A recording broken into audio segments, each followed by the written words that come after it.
The Downtown Rams podcast is brought to you today by Draft. Looking for the best fantasy sports site on the planet? Sign up with Draft today.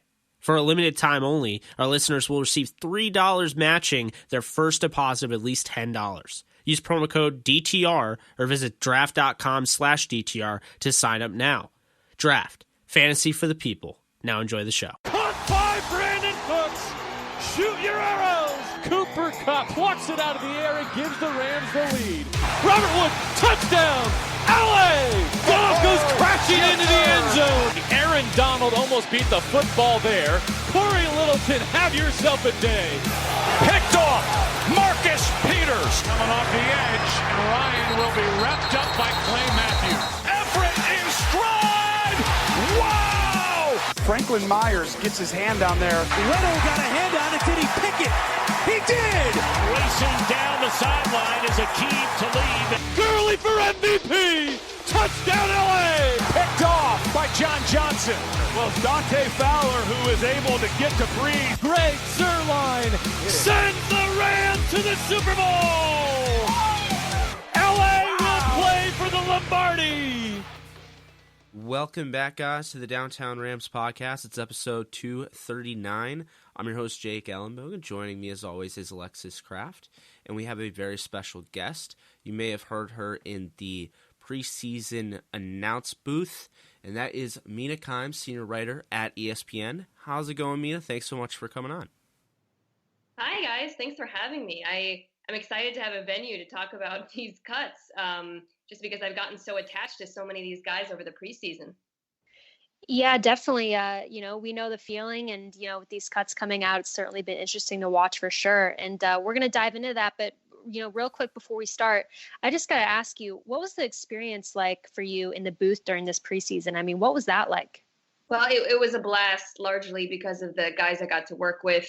Andrew Siciliano, who's just wonderful, and as you guys know, has been with the team for a while. And then Nate Burleson and Reese Jones-Drew were just so much fun to do this with. I'm not around the team. I haven't been around the team at all. So it was a really quick sort of immersion, trying to learn all of the names, backgrounds, their importance to the roster, how it all might play out. And those guys certainly made it a lot easier. Yeah, no, it was a blast, listening to all you guys. And I thought you did a stellar job. And trust me, not to knock any of your peers, but, we got kind of pinned with like the Raiders-centric broadcasts and other team-centric broadcasts. And when I had a chance to sit down and listen to yours, I mean, it just kind of blew it out of the water. So, it was definitely a breath of fresh air when, you guys were on the, Game Pass. And of course, we got the, it wasn't the Texans one, because for whatever reason, they weren't showing the Rams feed for all of them. They would, alternate. And so we got the Dallas Cowboys one, and that was my favorite, I thought. So it was definitely, it was cool to be able to hear you, because we had spoken, and I reached out to have you on the show, and then to hear you, on the show, on the preseason broadcast, that was pretty cool. With that being said, I just want to know, obviously you got down these names pretty quickly. A thing or two about football. Who stood out to you the most out of the Rams roster in preseason? Yeah, well, as you guys know all too well, the Rams preseason is really unique, right? Oh, yeah. I mean, being a Seattle fan, know the starting lineup pretty well, follow the team very closely. And as someone who loves football and loves offense, I truly enjoy everything Sean McVay has done from a schematic perspective, from just like in terms of innovation. He's fascinating. Now, none of that really applies in the preseason. So you're looking at really different things. You're trying to gauge these players' talent, and at times it can be difficult because of the context. I mean, one of the guys I think a lot of us, both locally and nationally, were really excited to watch this summer was Darrell Henderson, but I quickly realized, well, I don't know how much we're learning about Darrell Henderson in this preseason, again, because he's playing behind this entirely backup offensive line. Thought going into the preseason we might get a look at Noteboom and Allen, but that wasn't the case. And it's really interesting to contrast sort of the performance of the running backs in this preseason versus the prior preseason where they did play. And I think the running backs last year benefited as a result. So all of that said, context is everything in the preseason. And so you're really just looking at guys who are flashing when they can. And quite frankly, it's a lot of the guys who got released and picked up by other teams today were ones that really excited me during the preseason. That's your Kevin Petersons, your Kaderil Hodges. But that said, there are some guys who are still Rams who I really loved watching this summer. Sima Webster is the first name that comes to mind, right? I would say maybe the most surprising guy to make it just because of the depth of that wide receiver group, and seeing Mike Thomas, who I'll talk to you guys about when we get to that, and JoJo Natson in street clothes in that final game. He's a player, I think, who it's easy to sometimes look at guys in preseason and say, okay, well, going into that fourth game, he had caught every single ball thrown his way, right? And to think, wow, okay, that's impressive on its own. But it's really the little things he did, and not the little things, but sort of the other aspects of playing the game that really caught my eye during the preseason. At times, even his blocking, how he would fight through traffic and get those yards after catch, the broken tackles, not just the fluidity of his route running, that really impressed me. So that's a guy I was just so delighted to see make the team. Yeah, and with that, I just kind of want to follow up on that, Mike Thomas, the comment, with the street clothes. Because, Mina, you had a chance to obviously, be out there and see them practice, and we did not. And, I think everyone deserves their own opinion. I mean, cut day is not the easiest day, especially Alexis and I. We interviewed like half of the draft, basically, so it was hard to see a bunch of guys get cut. But with that being said, everyone has their own guy, right? There's a bunch of Team Hodge, there's a bunch of Team Nasimba, there was Team Bachman until he got hurt. And of course, you have this huge following for Mike Thomas, a 6th-round pick that came into this roster in 2016. So everyone is talking and raving about Mike Thomas's camp. Now, he had a great camp in 2017, but he had that 4-game suspension. Then he misses all of last year. He gets put on the IR to come back this year and compete. What have you seen from Mike Thomas to be like, wow, this guy has really turned the corner? And I don't mean that in a way like, wow, like, what do you see from this guy? Like, I'm interested, and I'm really curious to know what you're seeing, because I'm hearing all this stuff, and of course, I'm not in LA, so I can't confirm nor deny. Right, yeah. No, I would say when guys get cut who were amazing during the preseason, or when there are decisions made that can be a little befuddling, there's usually 2 reasons. One is special teams. Okay, and that's where you get to like a JoJo Natson, perhaps a Troy Reader, being a decision where that might, I guess, be puzzling to some people who watch some of these linebackers during the games. That, man, how could you pass up Dakota Allen, right? And so we can talk about the linebackers in a second. But the other reason, and I think this is where you want to talk about your Mike Thomas's, who's also a contributor there, is what he does in camp and at joint practices. So I was only able to go to 2 practices, one in Irvine and then 1 joint practice with the Raiders in Napa. This Hawaii one was more just a walkthrough. And both times, I'll tell you guys, Mike Thomas caught my eye, especially in the Napa practice. I remember just once, I can't even remember, I think it was a Bortles was throwing to him, and he just makes incredible catch, incredible body control, ability to track the ball. You see all this stuff that the coaches tell you that maybe you didn't get to see in the preseason games, and suddenly it all clicks. So I was not, because of what I saw in practice, because of the language we got from some of the coaches, I just wasn't surprised at all that they held him out in that final game. And, it's very, very hard to play on this team as a wide receiver outside the top 3 and 4. But if any of them goes down, he would be the next man up. Yeah, and something that I kind of want to get into, that we've kind of alluded to is, obviously the cuts came in. People aren't really happy. Some are happy, some are not. I mean, obviously it's kind of tough because everyone has, their own opinions on who should have made the roster, who shouldn't have, et cetera, et cetera. But were there any cuts on the Rams roster, from the Rams roster, that surprised you, or maybe you weren't a fan of, or, kind of took you off guard?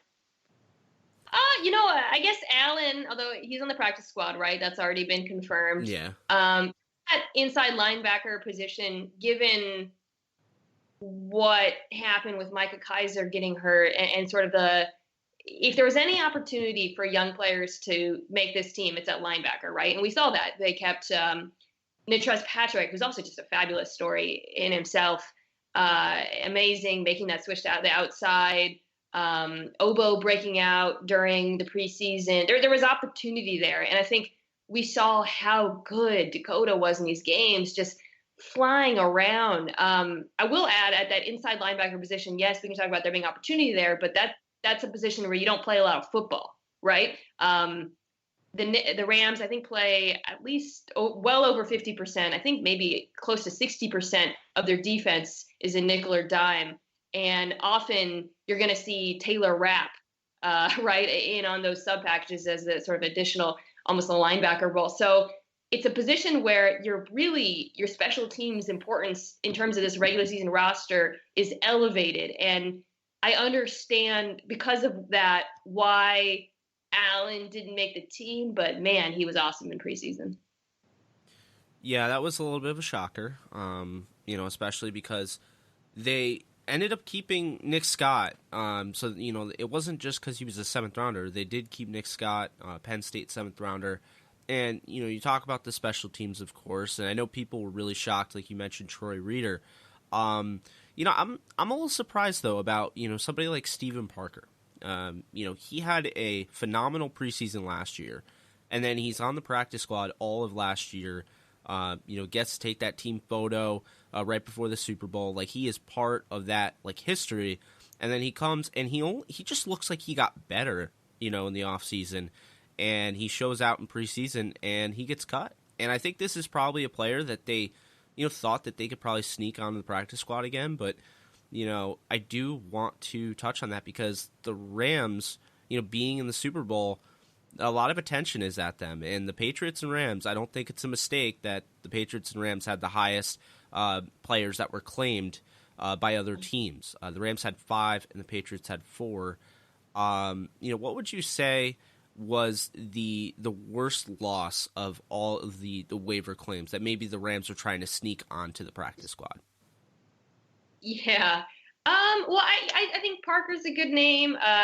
Kevin Peterson went to, I want to say, Arizona, right? So that's a top claim, which is not surprising given the lack of depth in the secondary there in Arizona. I'm sure the Rams would have loved to keep him as well. And those are two guys, I think when you look at this team and the roster, you're looking to next year, you're looking at depth. And I think the secondary is an interesting area because at the safety position, you have a lot of thumpers. You've got a lot of guys who can play in the box. Maybe it's a little bit thinner at that free safety position backing Weddle.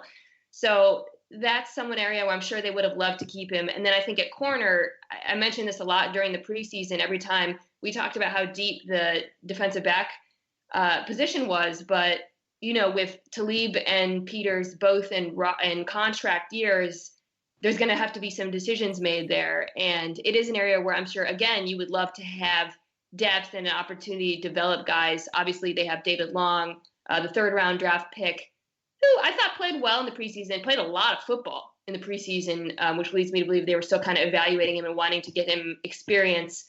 But that's an area of the roster where I imagine they would have really loved to keep guys.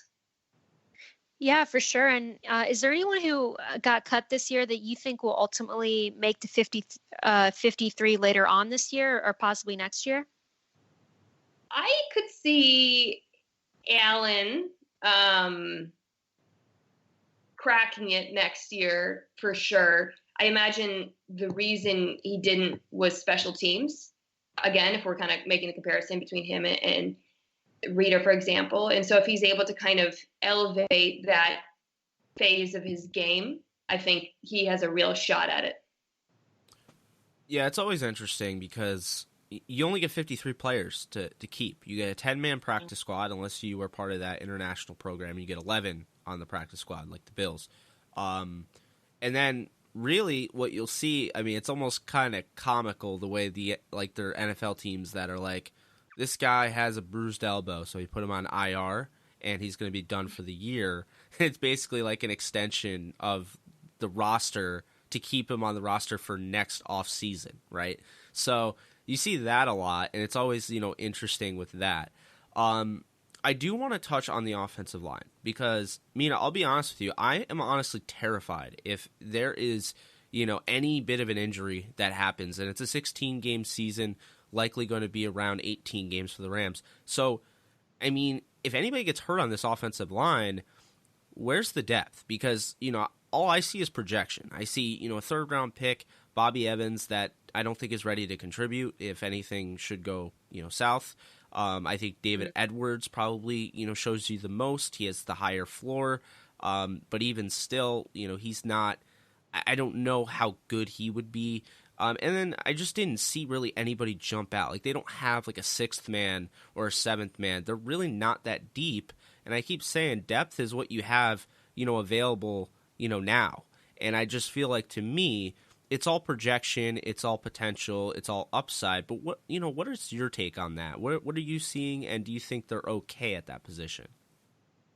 Yeah, that's definitely a thin area on this roster. And, I mentioned earlier it was hard to evaluate Darrell Henderson behind the backups, right?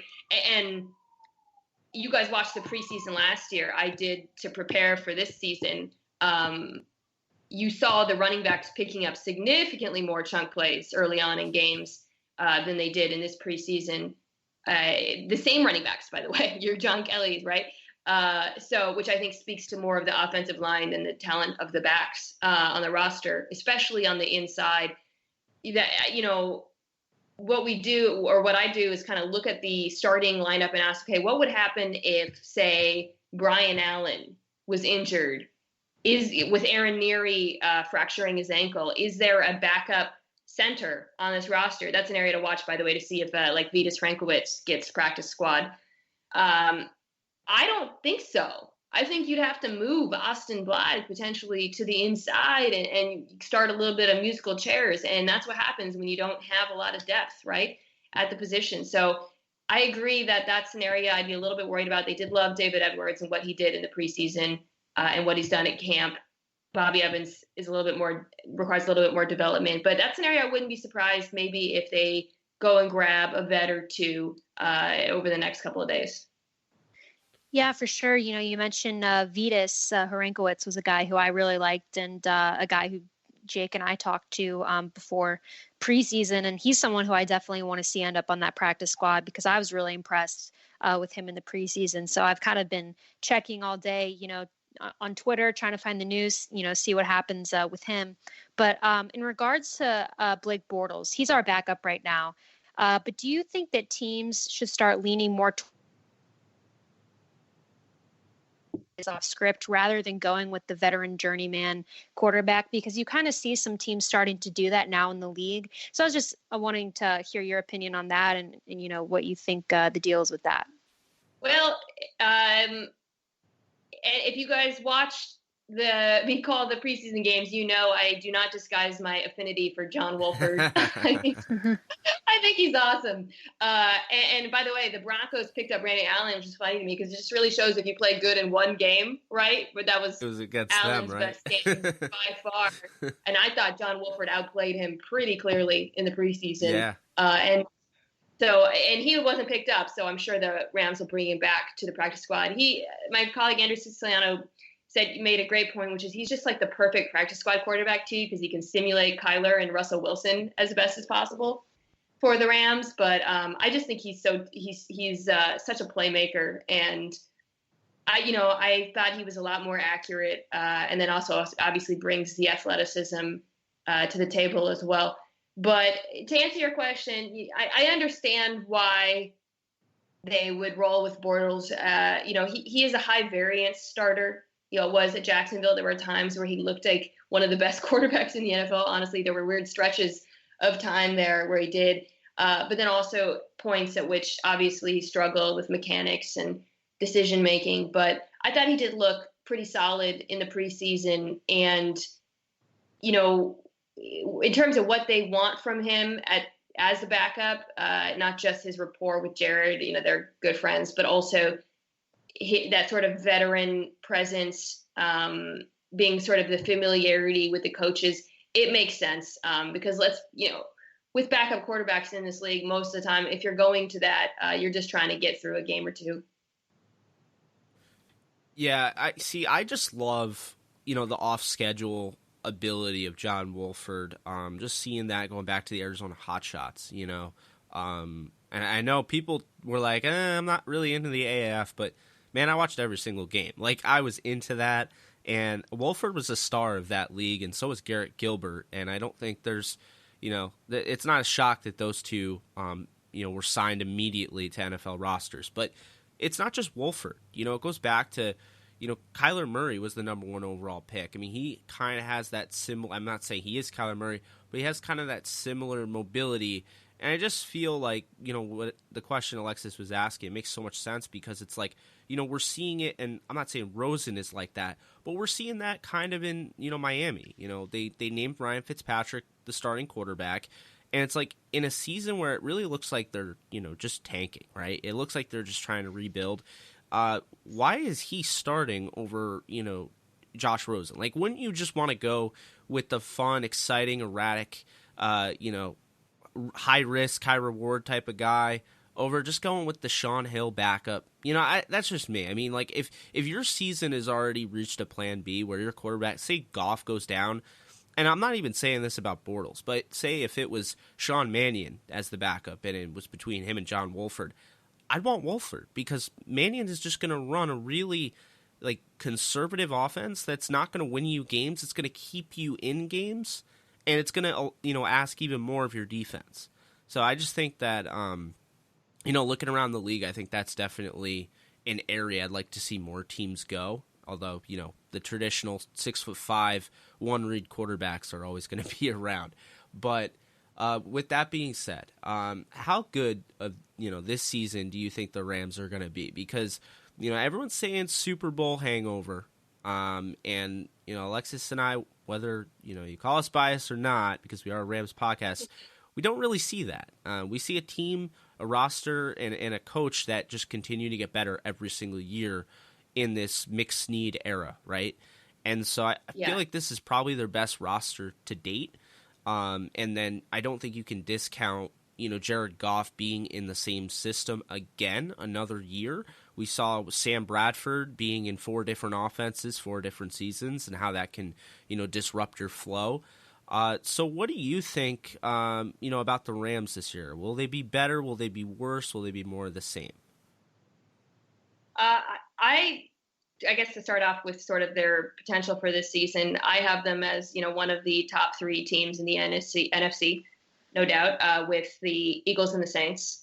Things can shake out a bunch of different ways with injuries, but just going into this season, they're undeniably the favorite to win the division, and I think they got better. So that said, kind of thinking about the question of the Super Bowl hangover and the lessons of the Super Bowl and the end of the season and what matters going into this season, my feelings are that Jared Goff is a really good quarterback. I think both he and Gurley are tremendous beneficiaries, not of the system, which I think is kind of a silly way to put it, but of an offense that every team in the NFL would benefit from, which is, the Rams had a very, very good offensive line, and the use of play action and the unpredictability of that offense created problems for defenses.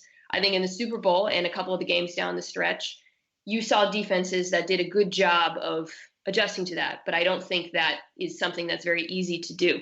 And I think I'm very excited to see what Sean McVay does in response to that going into this season. I think we're going to learn a lot of things very quickly as they face a very talented Panthers front 7. So I am curious to see what this new look offensive line looks like, because unfortunately we did not get to see that during the preseason. I think Jared Goff is significantly better as a quarterback when he's not being pressured, like most quarterbacks. And then I'm also curious to see if the Rams are able to generate an outside pass rush, because that's something you just didn't see last season.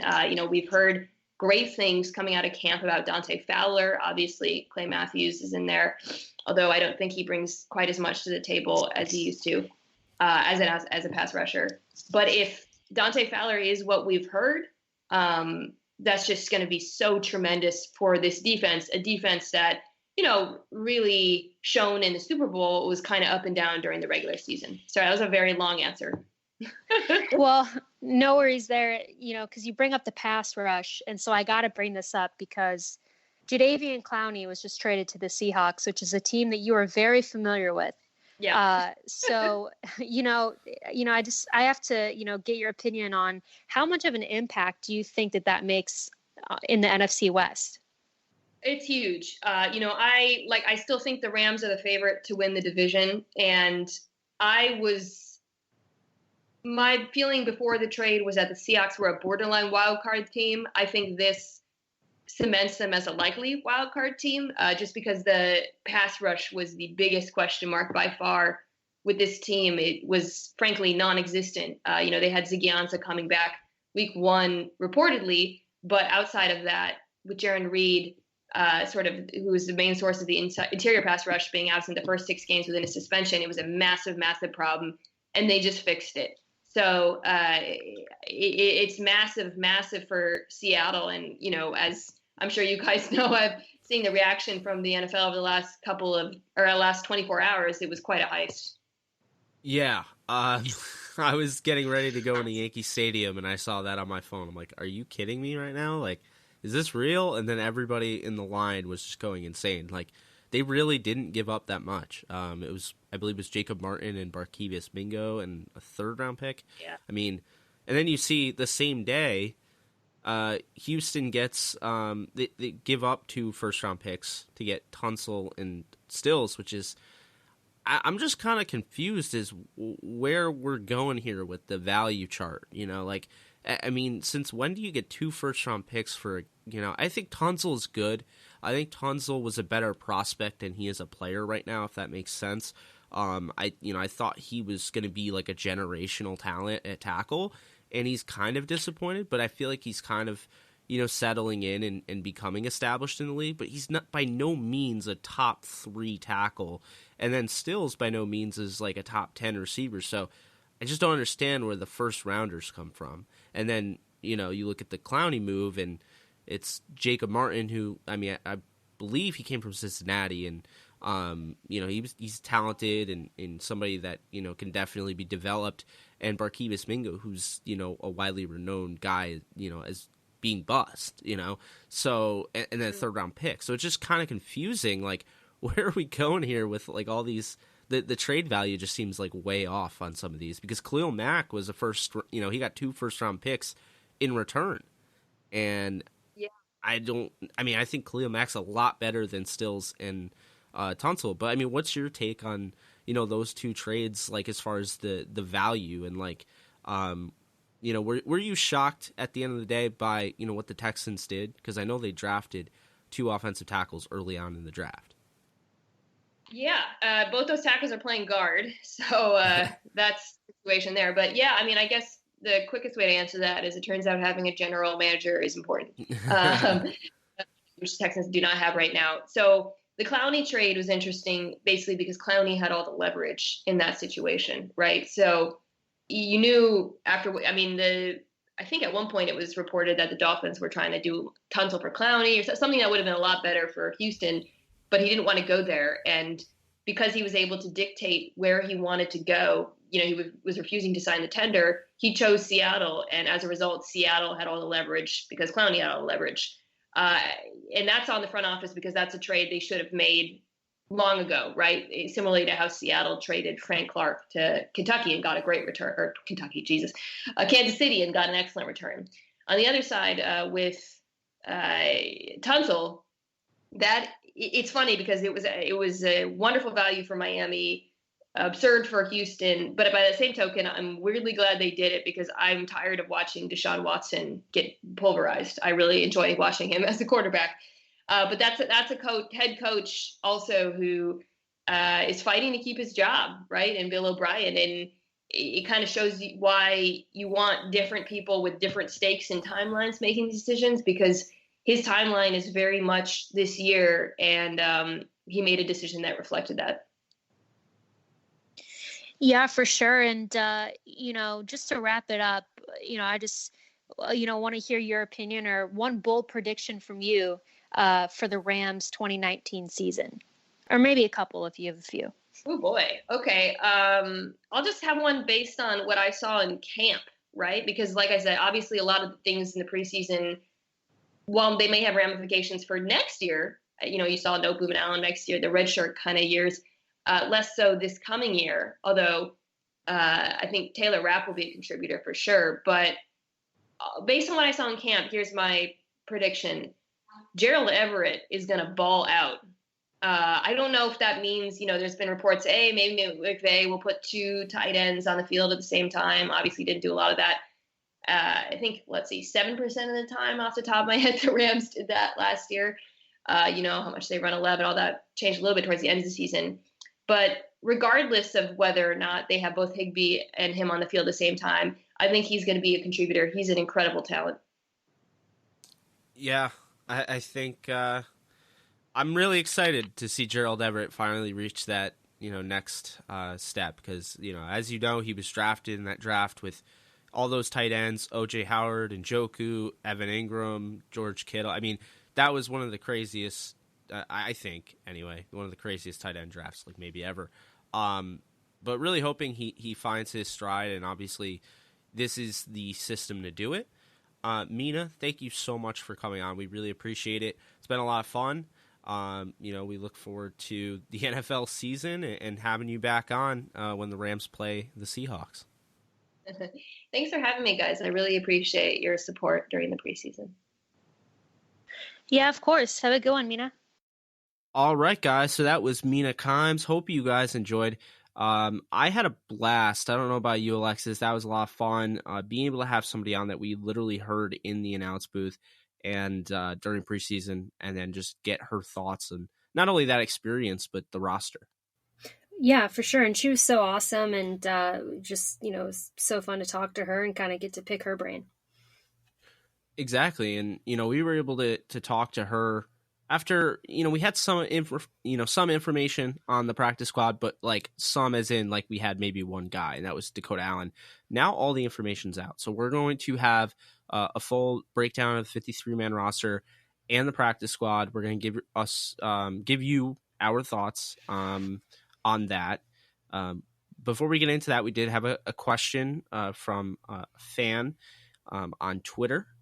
And that question for the podcast was, why did Jamil Demby make the roster? And I'll let you answer that. And I just wanted to make sure that I didn't forget. I'm going to pull up his name right now, give him a shout out, because I thought it was pretty cool that someone asked a question. But yeah, I guess I'll let you answer that first. Well, the answer is, I don't know. I don't know the answer to that, to be honest. I'm still trying to figure it out. It certainly seemed that there was some other offensive linemen who didn't make the roster who should have in Demby's place, but that's just my opinion. What about you, Jake? I get it. I think I get both sides of it. When you see a guy in preseason and he struggles as much as he did, I do understand why you'd be like, oh, why did this guy make the roster? But at the same time, I was kind of banging the table for him last year. If you remember, the Rams cut him, and I was very animated. Actually, I don't know if you remember, because, last year I don't even think we knew each other. But nope. that's neither here nor there. But no, I think with Demby, he can play all 5 positions. And I think that's a blessing and a curse, because now that he's been, put into that position, I think really it could be an issue, because if you're focusing on 5 positions to learn, it's hard to master one, right? So I think that was really the issue ultimately in preseason, and because of that, I think he struggled. But again, the coaches see other things, and he must look good enough in practice to make the roster. And right now there's only one center, so he needed to be on the roster as the backup center, and they only have 8 offensive linemen, but we will get to that. But that was from at Durham Gooner, DG. So thank you for not only listening to the podcast, but your participation. And I'm glad I was able to not only find your question, remember your question, but answer your question on here. So that's it's a little new. We don't normally do that because no one asks, but you guys are always welcome to ask us questions, and we'll answer them on the show. We'll dive right into it, though, now that question's been answered. First things first, quarterback position. Jared Goff obviously was going to make the roster. We're not even going to worry about that. Blake Bortles was obviously number 2. We basically found out that John Wolford might have been QB3. And we won't know because, shockingly, Brandon Allen was claimed. And he was not only claimed, but he was claimed by the Broncos. The Rams played the Broncos, so apparently they really liked what they saw out of Allen in that game. What are your thoughts on the Rams being able to add Wolford to the practice squad? Well, I have 2 thoughts on this, but the first thought is I actually saw a tweet from a verified source, and I can't remember the name of who it was now. I don't think I saved the tweet, but it was that Brandon Allen was going to be Joe Flacco's backup. And that is crazy to me because remember who they drafted in the 2nd round? Drew Lock. He's hitting IR. I think that's nuts. Drew Lock is? Yeah, they just put him on IR for he has a sprained thumb. Oh, okay. Yeah, I didn't see that, but still, yeah, I was just like, that makes more sense now that I know that. So it shows what I know. But yeah, it was shocking that Brandon Allen was claimed, especially because of the way that he played in preseason. But you know what? I'm not that upset about it because, both you and I liked Wolford better. So I'm excited that, Wolford is staying with the Rams on the practice squad. I figured they would only keep 2 on the 53-man. So I'm not that shocked that he's not on the 53. He's on practice squad, but I like it. I think he was the clear, obvious choice for that QB3 spot. So no complaints there. Yeah, I agree with you. We talked about it with Mina. It's obviously no shock that the Rams wanted to bring him back because he played well, and it's just good to be able to see him not get claimed and move on over to the practice squad. Moving on to the running backs, they only keep 3 here: Todd Gurley, Malcolm Brown, and they keep Darrell Henderson. That means John Kelly, Justin Davis, and Matt Colburn, unfortunately, were cut. John Kelly, as we know now, has been added to the practice squad. I feel like that move is kind of, really dependent on, somebody like, say, Justin Lawler, because the Rams, if they put him on IR right now, Justin Lawler cannot return for the season. But if they wait, or actually, I think now they can. But if they wait, Justin Lawler could be added off of IR because you only get one of those designations. And they really like him. He had, first team reps in practice, and he's somebody that is going to be out. So I guess they're kind of weighing their options there. There's no disabled list like baseball. So because of that, it's like you either IR the guy or, you kind of bite the bullet and lose that roster spot. So I think eventually that'll be cleared up. And I think, you could see John Kelly come off the practice squad and onto the active roster. But what were your thoughts on only keeping 3 running backs? I thought they would keep at least 4 just because, there is kind of a question about the health of Todd Gurley-ish. And, Darrell Henderson is a rookie. I thought they were going to keep 4, but I'm not entirely shocked.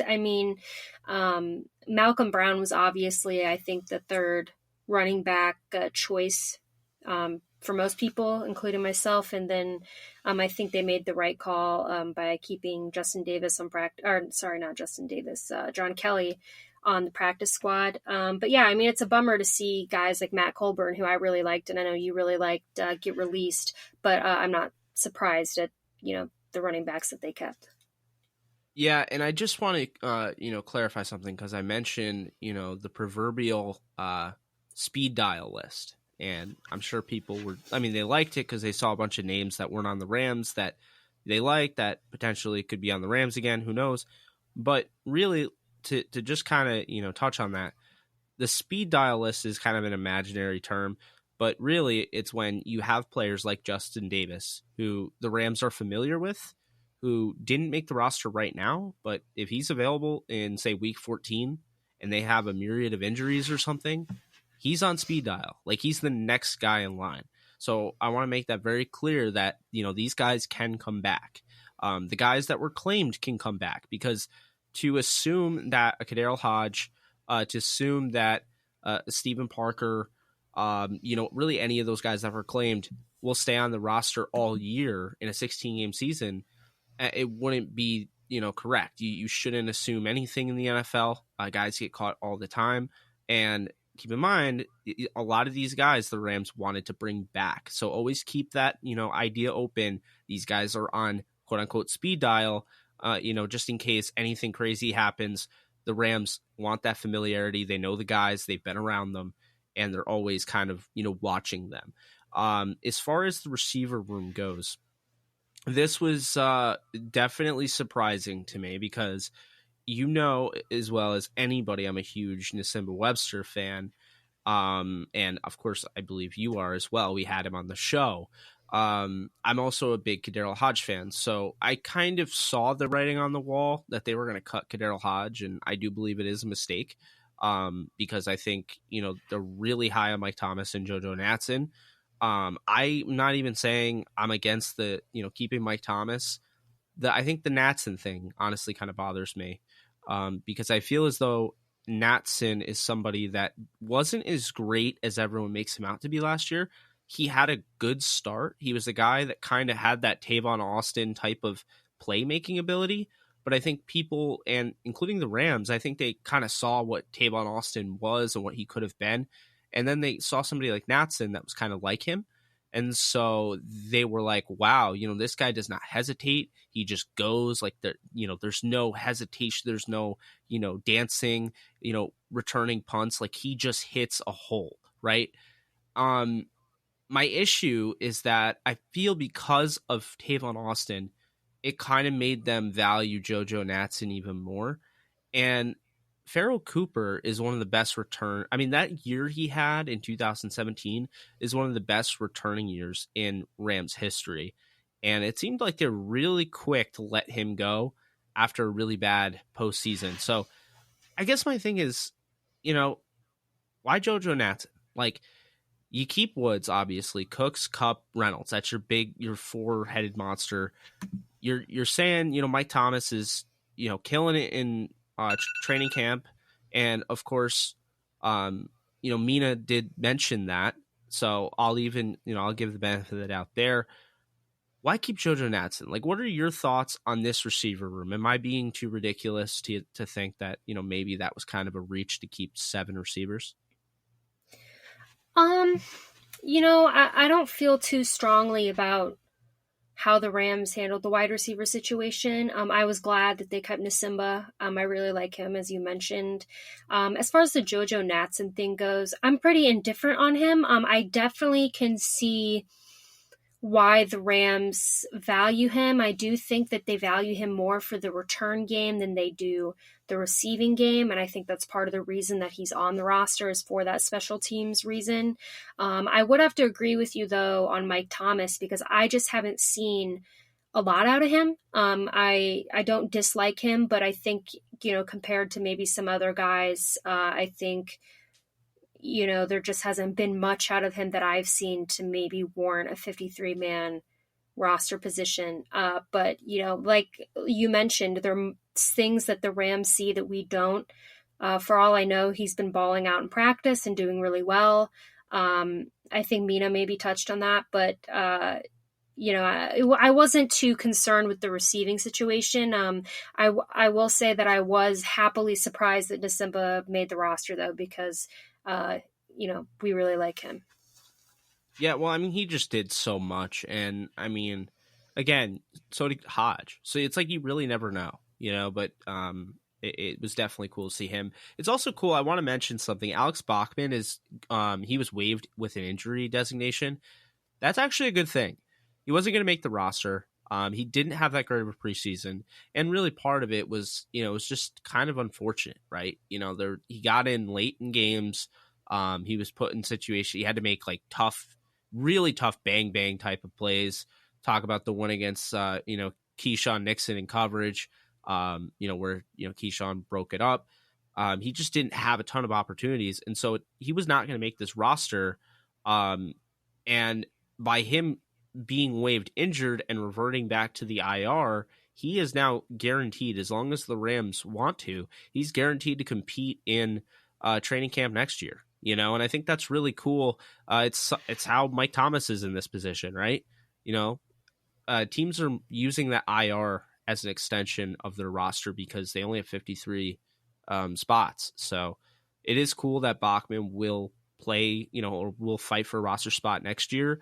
Kind of bummed to see Austin Prohl go. I think he's a very crafty route runner, somebody that is very talented, and just he didn't have the preseason that you were looking for. But the problem is, didn't have the preseason you were looking for. I mean, he didn't have many opportunities. So when preseason comes, you have to make the most of every single opportunity. And if he has a drop out of 2 passes thrown his way, that's not a good preseason, right? So really tough break for him. Jonathan Lloyd, flashed on special teams, kid at Duke, and Jalen Green flashed, of course, had a really nice touchdown. But, all in all, I wasn't surprised the Rams didn't keep a practice squad receiver because there's no Paul McRoberts, in my opinion. There's no Nelson Spruce, and Kadarius Hodge is the only guy that they probably would have put on there.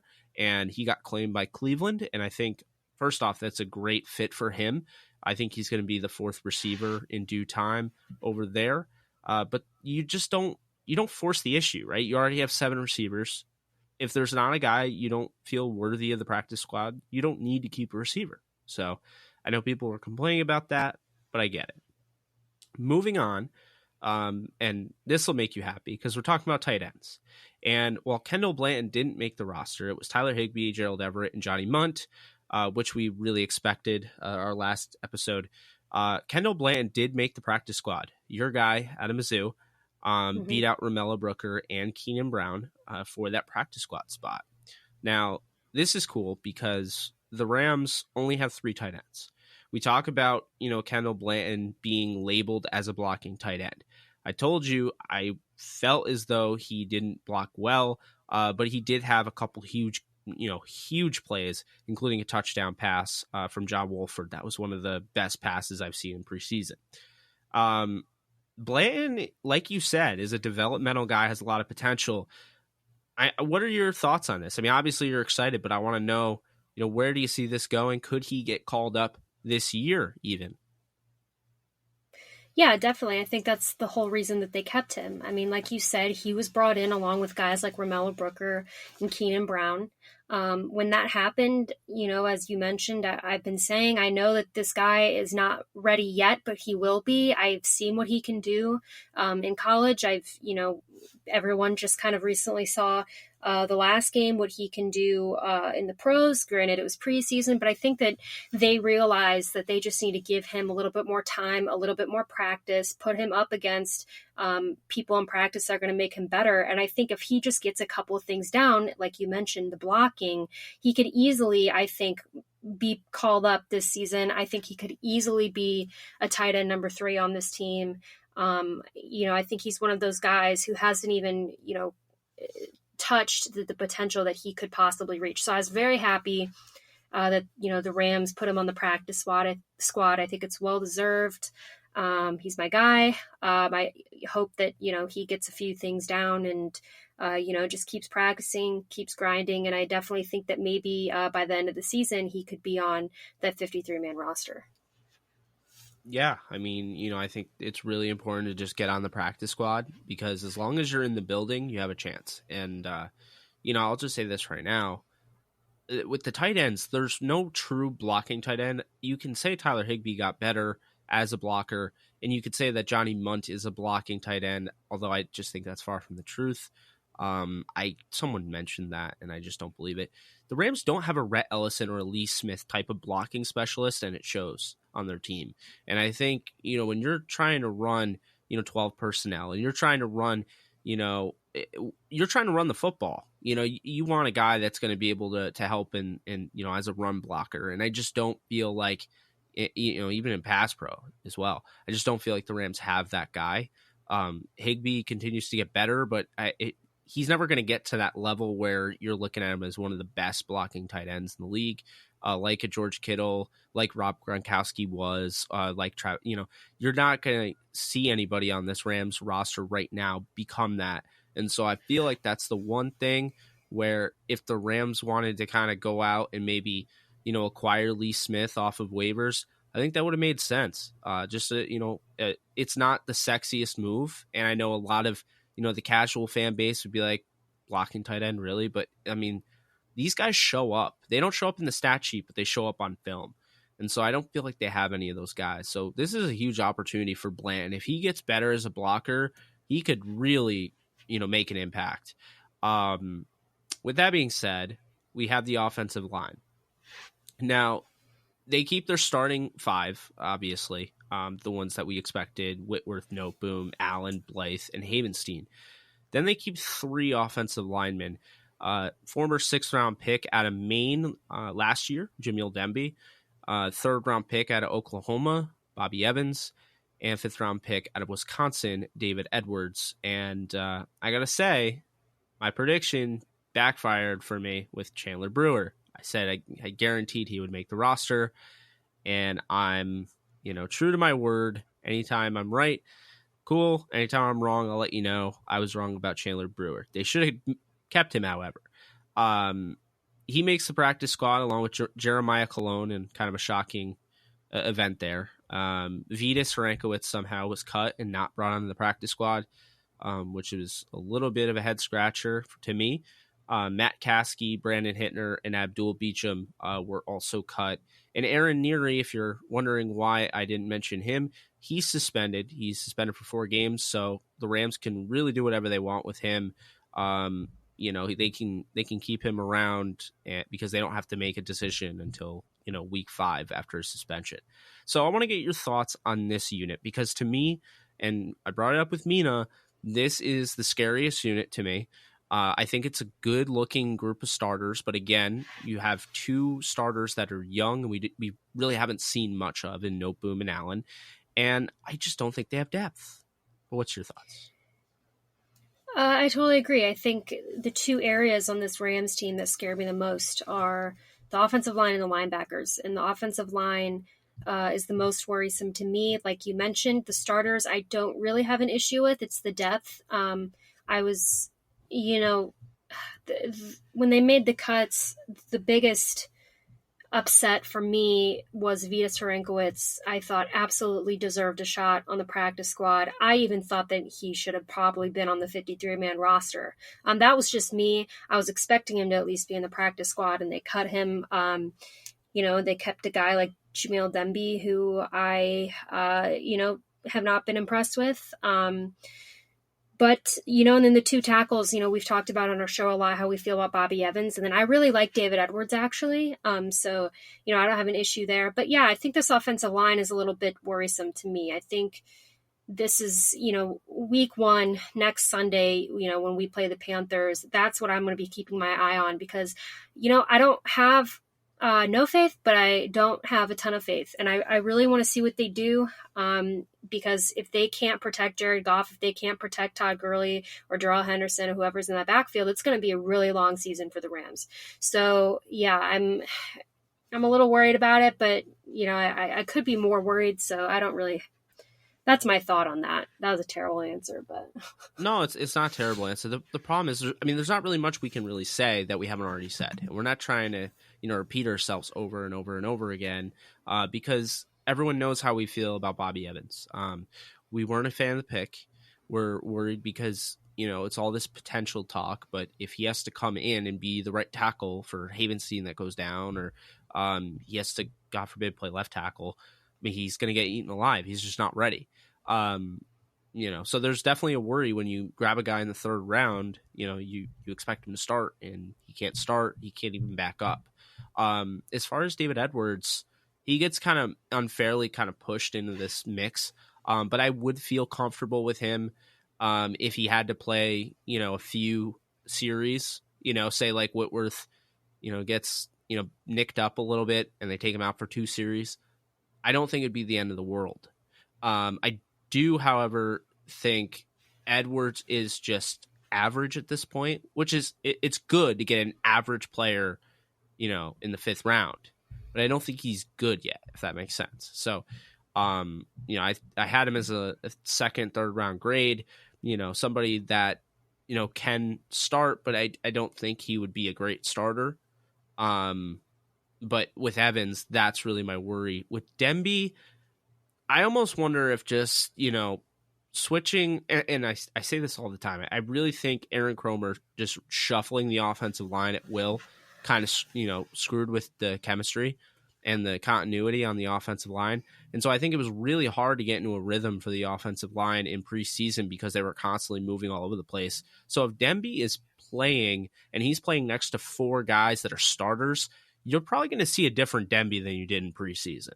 When Demby's playing next to, some of the other guys, I mean, guys that aren't even going to make the practice squad, then it's a little unfair, I guess, to evaluate him, in that instance. But moving on to the defensive line, this had a huge shocker, to me at least.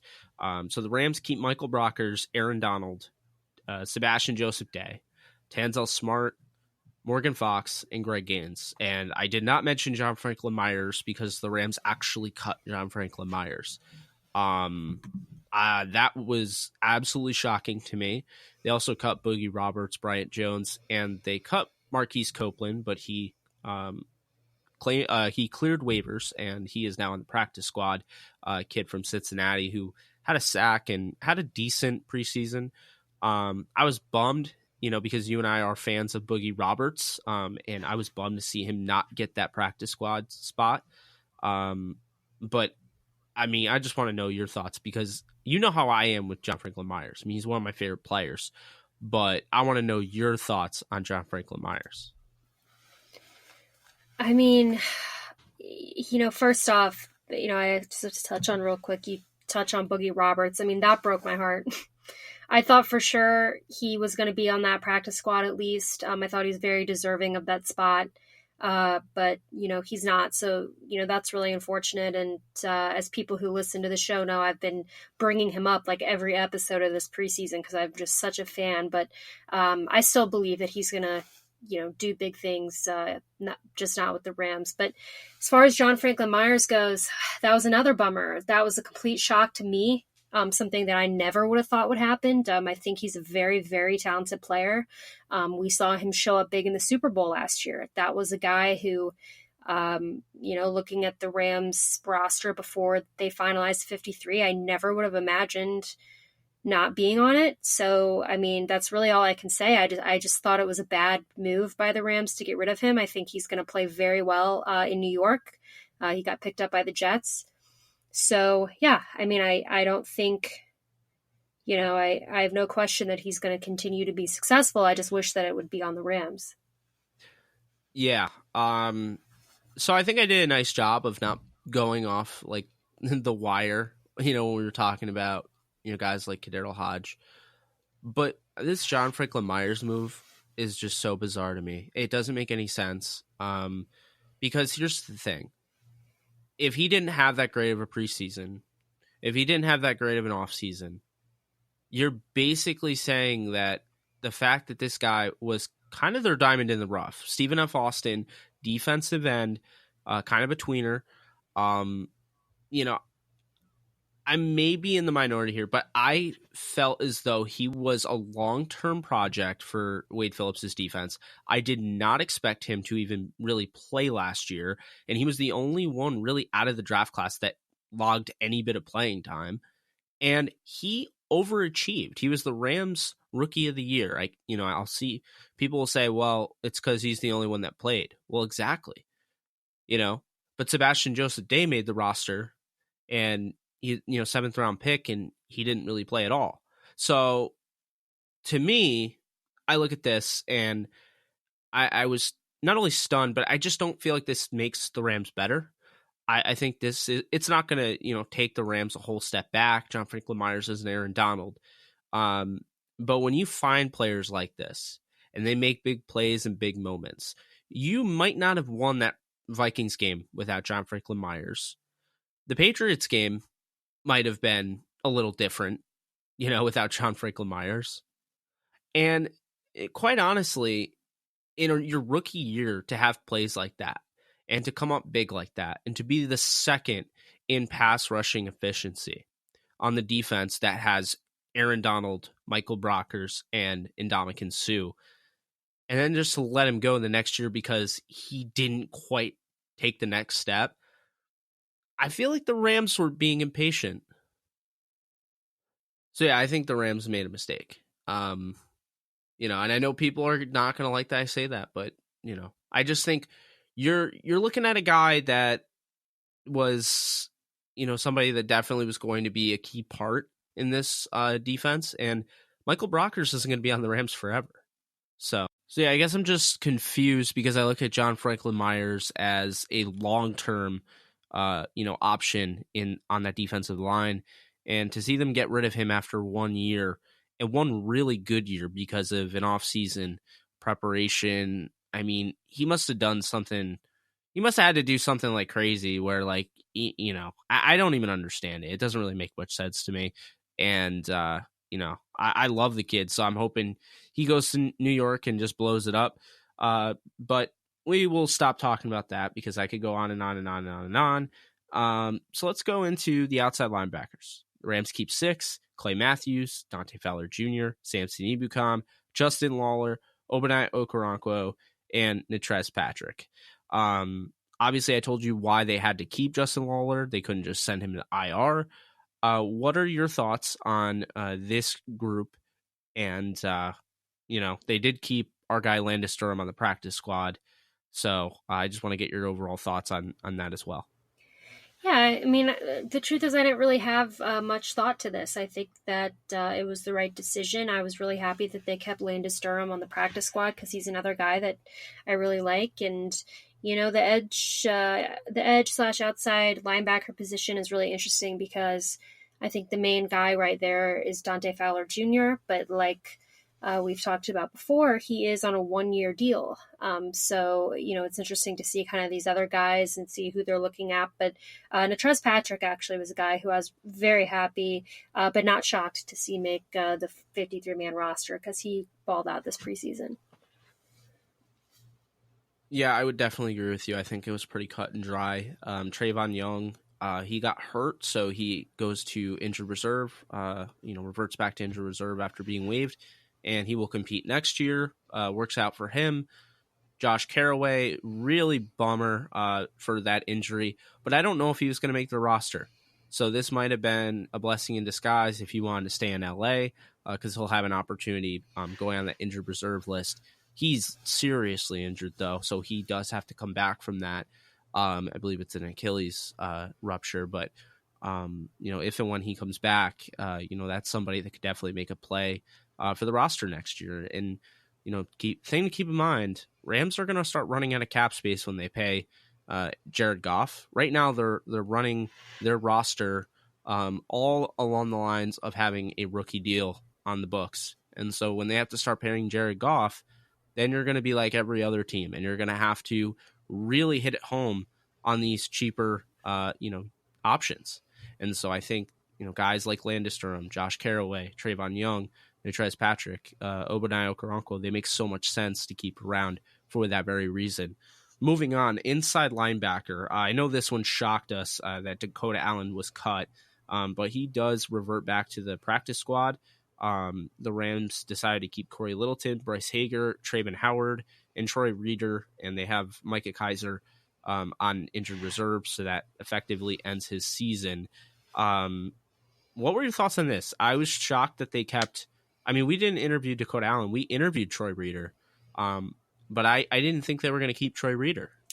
So I guess it goes to show you how important, the special teams is. But with that being said, what were your thoughts on this linebacker group?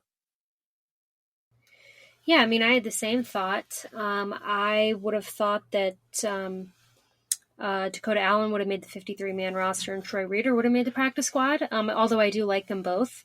I think Dakota Allen was the biggest shock for me to not make the 53-man roster. I mean, I absolutely thought that he would. I think most people thought that he would. So that was very shocking to me that he did not, although I am happy to see him on the practice squad. He's a guy that I think could very easily move up during the season to the 53-man roster eventually, and probably should. So, yeah, I mean, that to me was my biggest shock. But other than that, there wasn't much there that I felt the need to dissect or really felt a certain way about. Yeah, I mean, when you're only dealing with 4 inside linebackers, it's hard to really dissect it. And you're dealing with 5 on the roster total, then it's really hard. I mean, this is a team that's kept, they've had like 8 or 9 linebackers in camp at one time before. It's been a lot, harder to narrow that down. Corey Littleton was an obvious one for me. Bryce Hager, to me, he's really just, he's a veteran presence and he has familiarity, and he was drafted, I believe, in 2015 by the Rams. So, again, the familiarity works. He sticks around post Jeff Fisher era. So, good for him. Traven Howard, surprisingly, was cut last year, waived injured, and, he chilled all of last year on that injured reserve list. And now he's ready. And, he's somebody that really balled out in preseason. Kind of like a Mark Barron, can kind of play safety linebacker role. And then Troy Reeder, somebody that, kind of reminds me of, having like a Cody Davis. I think he is going to be a really good special teamer. And I think Bones knows that. And that's why, he stayed. Bones really, John Fossil, I forget, it was Sean McVay who said it or whatever, but John Fossil really gets a large say of who makes, like the ends of like, the last bunch of practice squad guys. Or not practice squad guys, the last guys on the roster, really. So, because of that, I think he really had a big say in getting somebody like, Troy Reeder on the roster. With that being said, I still think Dakota Allen is NFL ready, and I think he can start in this league already. I really do. But, they don't feel that way. So he doesn't make the roster somehow. He makes the practice squad. Again, it was kind of mind-boggling, but at least he's in the building. Moving on to the cornerbacks, this was a little bit of a shock to me. Seeing Kevin Peterson, really look like he solidified his role and made the team. I felt like they were going to keep 6. And, the Rams keep Talib, Marcus Peters, Nikel Roby-Coleman, Troy Hill, Darius Williams, and David Long Jr. Williams had a great preseason, but I really felt like it was going to be too hard for him to pass Kevin Peterson. I felt like Kevin Peterson would be too hard for the Rams to bring onto the practice squad, where somebody like Darius Williams might be easier. So that's why I felt like they would have kept him. And then Dante Dion, who was somebody I've raved about, he makes the practice squad, so I'm really thrilled about that. Ramon Richards gets cut, and Dominic Hatfield hits IR. What were your thoughts on this? Kind of a lot to unpackage. I mean, they didn't have a ton of corners like they have in the past, but they just had a lot of really good corners that can play in this league. Yeah, for sure. I think that that's an accurate assessment. I mean, I think Kevin Peterson was the one that kind of was a bummer to lose for sure, and he ended up on another NFC West team in the Cardinals, which makes it almost more painful because he's someone who I really liked and felt had a lot of potential. But yeah, I mean, I don't think it was too much of a shock here for the cornerbacks. We had a lot of talent at corner, so obviously we were going to have to let some people go. I think that the Rams, I would assume that for the most part they made the right choice at that corner position. It's tough when you have so much talent at a position, like I said. So, I'm excited for this group of corners. We got our 2 staples in Peters and Talib. who did well for us last year. And I think we've got some great guys who can learn behind them. And one of those guys is David Long, who I'm excited to kind of see as he grows and learns more and kind of, gets more comfortable, in his skin in the NFL. So, I think it wasn't too big of a shock to see any of the cuts and who stayed at all. Yeah, I mean, I think Darius Williams, it kind of goes to show you, he just because you're playing in the fourth preseason game does not mean that you're done. And, he really made an impact in that game. And I think that's really what helped him kind of nudge Kevin Peterson. It's worth mentioning Kevin Peterson, you mentioned, was claimed by the Cardinals. They had, I believe, the first waiver order. So I don't know if he was the first claim of the entire waiver, period, which that would be insane. But he was pretty high. So that's kind of a big deal. I mean, the Rams, they actually lost 5 guys. It's one of the highest, claim rates in the last 20 years. The 2010 Patriots had 6 guys that were claimed off their roster that they cut. The Rams had 5. The Patriots this year had 4. The 2 Super Bowl teams led the league. And so it kind of goes to show you, the thing that we just kept reinforcing is these are Super Bowl teams. The Rams are a Super Bowl team. Everybody knows who's on this roster, and they're looking, intently, and just everything that these guys do is on display, and they're not going to be able to keep a Kadero Hodge or somebody like that. And as we saw, this was only proven, when these came out. Last position, I mean, we could talk about the specialists, but it's the same every year. It's Greg Zuerlein, Johnny Hekker, and Jake McQuaid. But the safety position, Eric Weddle, John Johnson, Marky Christian, Taylor Rapp, and Nick Scott. That means that Stephen Parker was cut. Wasn't a huge fan of that move. And Jake Jervis, I think it's Jervis. Jake Jervis from Iowa, he makes the practice squad. And he looked really good. I think he had 2 interceptions, or an interception and a forced fumble in preseason. What were your thoughts on this position? Because I didn't feel like Nick Scott did enough in preseason. This was entirely off of preseason. Stephen Parker should have been a lock to make the roster.